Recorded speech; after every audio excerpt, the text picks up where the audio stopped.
Article 110, Clause 1, Subclause C.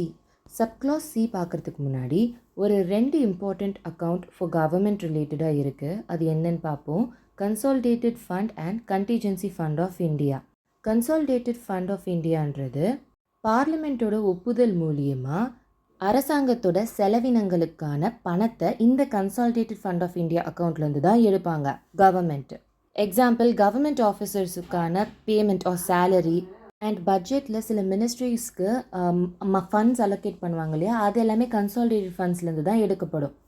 Contingency fund of India, so இது பார்த்தீங்கன்னாக்கா emergency ஒரு immediate action எடுக்கணுன்னாக்கா இந்த அக்கௌண்ட்லேருந்து ஃபண்ட்ஸை எடுப்பாங்க. இது ஒரு டெம்ப்ரரி சோர்ஸ் ஆஃப் ஃபினான்ஸ், அதாவது தற்காலிக நிதி ஆதாரம். The major difference between consolidated and contingency fund பார்த்தீங்கன்னாக்கா கண்டிஜென்சியில் பார்லிமெண்ட்டோட ஒப்புதல் தேவைப்படாது. So for the time being இப்போதைக்கு இந்த ரெண்டு அக்கௌண்ட்டோட டெஃபினிஷன் இந்த மாதிரி புரிஞ்சுக்கோங்க.